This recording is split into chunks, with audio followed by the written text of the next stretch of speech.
Assalamualaikum warahmatullahi wabarakatuh. Bertemu lagi dengan saya Ibu Widiani dari SMK Negeri 1 Karangwen.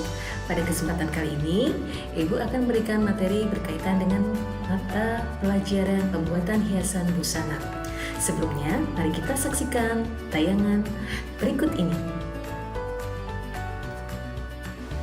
Bagaimana kabarnya kalian hari ini? Semoga kalian diberikan kesehatan dan lindungan dari Allah SWT ya.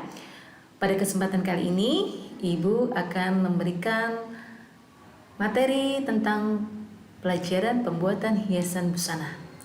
Nah, sebelumnya mari kita lihat dulu tayangan berikut ini. Pada kesempatan kali ini, Ibu akan membahas tentang kompetensi dasar menganalisis rancangan atau labship sulaman bordir dalam suatu produk. Sebelumnya, harus kalian ketahui, apa sih bordir itu? Bordir dari bahasa Belanda yaitu bordur. Apa itu artinya? Menghias kain dengan jahitan biasa dan menggunakan benang sulap.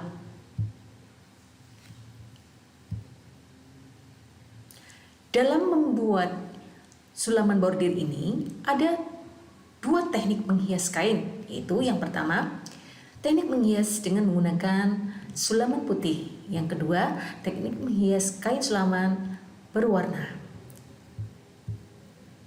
Nah, sebelum kita mengetahui lebih lanjut apa saja dan bagaimana itu macam-macam dari sulaman putih dan sulaman berwarna, mari kita simak satu persatu.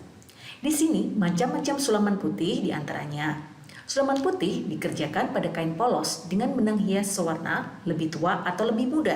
Di antaranya, sulaman pada sulaman putih ini adalah sulaman Prancis, Richelieu, dan sulaman bayangan.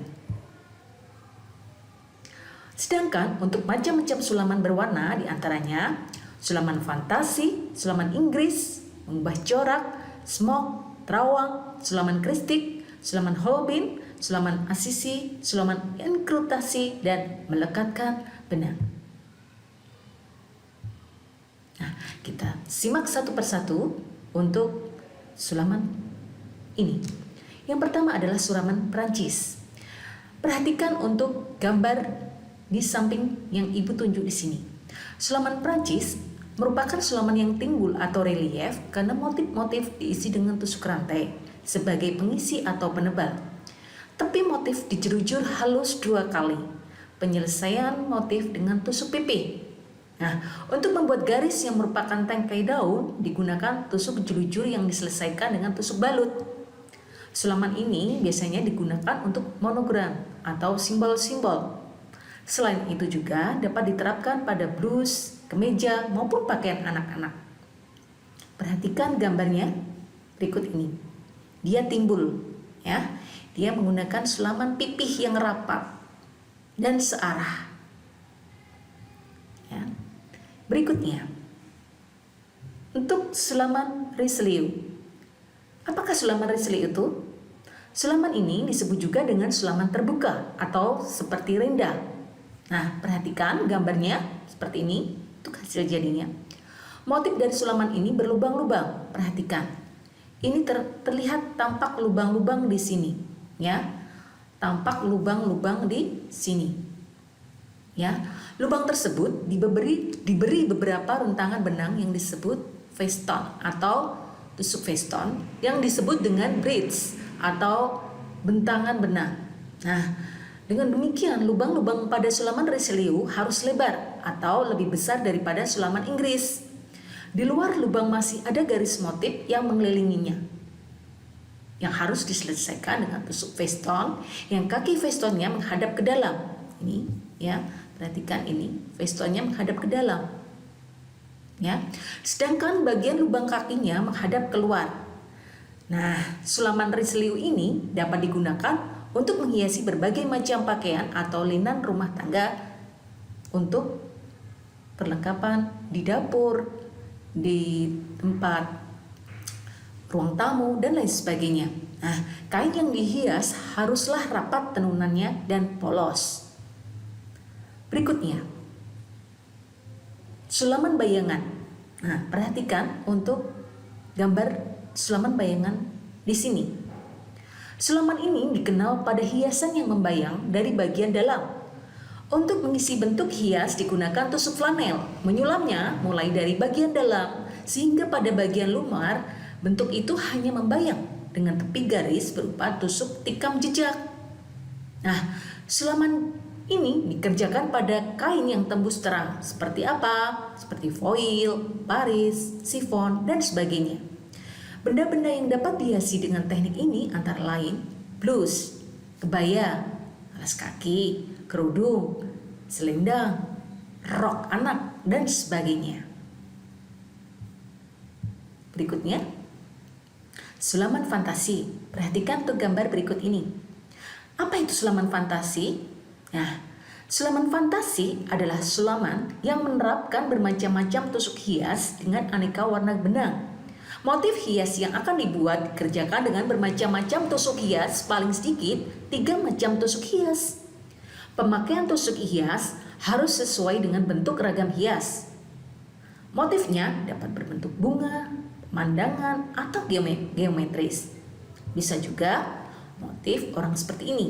Ya, biasanya sulaman fantasi ini dikerjakan pada kain polos, misalnya kain tetron, poplin, derkolin, mori, harmonis, dan kontras. Berikutnya, sulaman Inggris. Nah, perhatikan gambar atau hasil dari sulaman Inggris berikut ini. Ya, sulaman Inggris mempunyai ciri-ciri lubang-lubang bundar. Ya, di sini ada ciri-ciri lubang-lubang bundar. Ini kecil bundar-bundar. Ya, lonjong atau berbentuk tetes air yang diselesaikan dengan tusuk veston atau tusuk kordon, dirangkai dengan tusuk pipi dan tusuk tangkai. Tepi sulaman diberi pinggiran yang berbentuk lengkungan, apa yang disebut bentuk ringgitan. Ya, yang disebut dengan bentuk ringgitan. Untuk membuat lubang digunakan alat pelubang yang disebut prep. Ya, untuk membuat lubang ini, ya di sini ada lubang-lubang kecil ini. Ini menggunakan alat lubang yang disebut frame. Untuk membuat lubang yang besar dan bentuk yang lonjong, keliling lubang dijelujur 2 kali. Kemudian lubang dibuat dengan menggunakan gunting kecil. Itu kalau lubangnya agak besar atau besar, tidak yang kecil-kecil seperti contoh di sini. Ya, kalau yang agak besar atau besar gunakan gunting kecil. Ya, berikutnya, mengubah corak. Perhatikan untuk hasil dari mengubah corak pada kain kotak sini atau polkadot di sini. Nah, untuk lebih jelasnya kita harus tahu dulu apa sih merubah corak atau mengubah corak itu yang bagaimana. Mengubah corak adalah menghiasi kain yang telah bercorak atau bermotif kotak, bulat, atau alur sehingga efeknya berubah. Meskipun efeknya berubah, namun coraknya tidak boleh hilang. Corak bahan dipergunakan sebagai dasar dalam membuat hiasan, di mana hiasan hanya menggunakan satu warna benang yang sama dengan warna coraknya. Misalnya bahan berkotak yang berwarna hitam putih, maka benang hiasnya cukup putih saja atau hitam saja. Nih, tolong perhatikan. Jika menggunakan bahan kotak, kalau di sini contohnya merah dan putih, bisa menggunakan benangnya merah saja atau putih saja. Jangan di luar dari warna itu. Tusuk hiasnya cukup 1 atau 2 macam saja, misalnya tusuk silang dan rantai terbuka. Tetapi tidak boleh tusuk silang semua karena akan mengarah pada teknik lain. Berikutnya, nah, smoke. Ini perhatikan smoke. Ada 2 smoke di sini, contohnya di sini ada 2 smoke. Nah, untuk mengetahui jelasnya kita lihat dulu untuk pengertiannya. Smoke adalah teknik atau suatu teknik hiasan untuk melekatkan kerut-kerut dengan menggunakan berbagai tusuk dan benang hias. Sehingga apa? Sehingga menghasilkan suatu bentuk hiasan yang baik. Smoke dapat dikerjakan pada kain yang polos atau bermotif, kotak atau berbintik, disesuaikan dengan jenis smoke yang dikerjakan. Benda yang dapat di-smoke yaitu gaun, blus, rok, BB anak, bantal hias, dan lain-lain. Nah, di sini smoke ada 3 macam, yaitu smoke Inggris, smoke Belanda, dan smoke Jepang. Di gambar ini, dicontoh dari hasil ini, yang smoke Belanda ini, smoke Jepang adalah yang bagian kanan. Untuk smoke Inggris itu biasanya menggunakan benang karet yang diselesaikan dengan mesin jahit. Ya, jadi langsung jadi tanpa menggunakan sulaman tangan. Ya, berikutnya terawang. Nah, perhatikan gambar sulaman terawang berikut ini.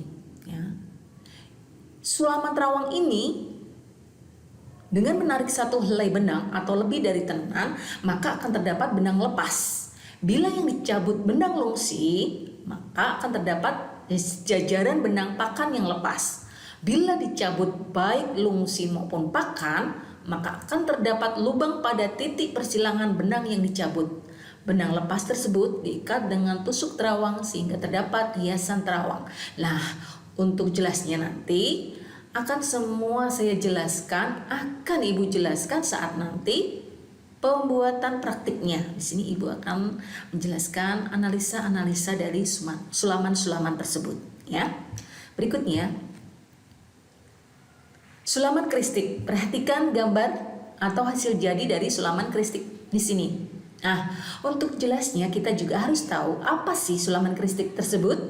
Sulaman kristik adalah hiasan yang menggunakan tusuk silang dan menggunakan beberapa benang hias dengan kombinasi yang harmonis. Dalam kristik ini, yang diselesaikan dengan tusuk silang hanya motifnya saja, berarti dia ada di dalamnya sini. Dia diselesaikan dengan tusuk silang. Ya. Bidang di luar motif sama sekali tidak dikerjakan. Ini yang di luar, bagian dari motif anak-anak ini itu tidak dikerjakan ini. Luar, ya, ini tidak dikerjakan, tapi yang bagian dalam ini dikerjakan menggunakan tusuk silang. Di luarnya ini terlihat kain, ya, kainnya saja, ya. Kombinasi warna benang dapat menggunakan banyak warna, misalnya 4, 6 ataupun 8 warna. Berikutnya, sulaman Holbein. Nah, perhatikan untuk sulaman Holbein di samping sini, perhatikan, ya. Sulaman Holbein. Di sini hiasan Holbein sendiri adalah hiasan yang hanya menggunakan satu macam tusuk hias, yaitu tusuk jelujur. Tusuk jelujur ini dibuat bolak-balik sehingga motif pada bagian baik dan buruk kain betul-betul sama. Ini merupakan spesifikasi dari hiasan Holbein. Motif-motif terbentuk dari hiasan garis-garis yang tak terputus dan selalu beraturan menurut persilangan dari kain bagi. Motif hiasan Holbein dapat juga menggunakan motif hiasan tusuk silang. Nah, untuk hiasan ini dapat digunakan untuk menghiasi berbagai pakaian dan lenan rumah tangga.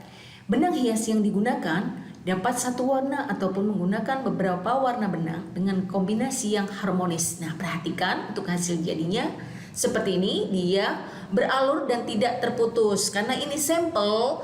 Nah, ini sampel, ini kita buat menjadi dari titik sini ke titik sini, jadi tidak memenuhi dari tusuk Holbein ini. Nah, paham ya? Berikutnya. Nah, untuk sulaman Asisi ini, perhatikan gambar di samping berikut ini, ya. Untuk mengetahuinya terlebih dahulu, kita harus tahu apa sih sulaman Asisi tersebut. Nah, sulaman Asisi merupakan perpaduan antara tusuk silang dengan tusuk Holbein. Ciri khas dari hiasan Asisi ialah pada batas motif dikerjakan dengan tusuk Holbein. Ya. Warna yang dipergunakan hanya dua warna yang merupakan kombinasi analogus, yaitu warna muda dan warna tua dari satu warna. Warna muda untuk tusuk silangnya dan warna tua untuk tusuk Holbeinnya atau kebalikannya. Pada Asisi ini, motif hiasannya dikosongkan dan tepinya dikerjakan dengan tusuk Holbein. Di luar Holbein tersebut atau di luar motif dikerjakan dengan tusuk silang sampai batas tertentu. Nah, motif hiasan Asisi ini biasanya diterapkan dengan menggunakan motif hiasan kristik, ya. Ini perhatikan untuk hasil jadinya. Ini Asisi yang digambar atau diberikan tusuk adalah di luar motif ini, ya, motif-motif yang di luar kosong ini. Kalau yang kosong ini dia tidak menggunakan tusuk apapun. Ya, jelas ya. Berikutnya, sulaman inkrustasi. Nah, perhatikan gambar berikut ini. Ya, sulaman inkrustasi ini menghias kain dengan cara inkrustasi adalah melekatkan bahan pada bahan yang lain. Pada tempat lekapan itu, bahan dasar dihilangkan. Bila pada aplikasi bahan pelekap diletakkan di atas, maka pada inkrustasi bahan pelekap diletakkan ke bawah. Ya. Hasil jadinya akan tampak seperti ini. Ya. Berikutnya, melekatkan benang. Perhatikan untuk hasil jadi pada melekatkan benang berikut ini. Apa sih melekatkan benang itu?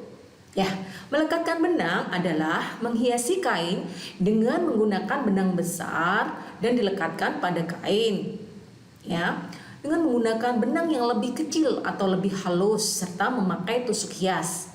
Bahan yang dihiasi, ya perhatikan, haruslah bahan yang polos. Benang pelekat hendaklah kontras dengan warna bahannya supaya hiasan tersebut bagaimana? Supaya hiasan tersebut menonjol. Benang yang untuk mengikat benang pelekatnya warnanya harus harmonis dengan benang pelekat. Tusuk hias yang digunakan adalah untuk mengikat cukup satu macam saja, yaitu tusuk lilit. Tusuk lilit ini dapat dibuat bervariasi supaya hasilnya bagus dan jarak antara lilitan satu dengan yang lain tidak boleh terlalu jarang. Supaya apa? Supaya benang pelekat tidak bergelombang.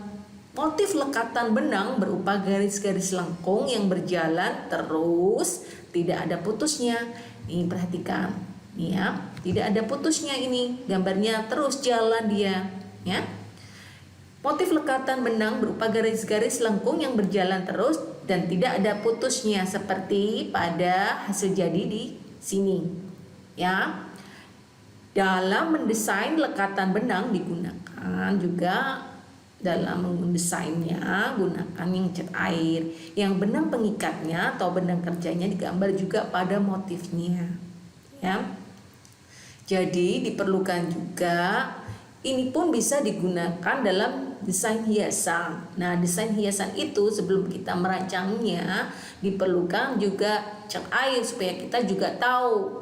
Bisa juga pensil warna supaya kita tahu warna apa yang kita butuhkan untuk pembuatan melekatkan benang tersebut nantinya. Nah, untuk rancangan-rancangan tersebut nanti kita bahas dalam praktek di pertemuan berikutnya.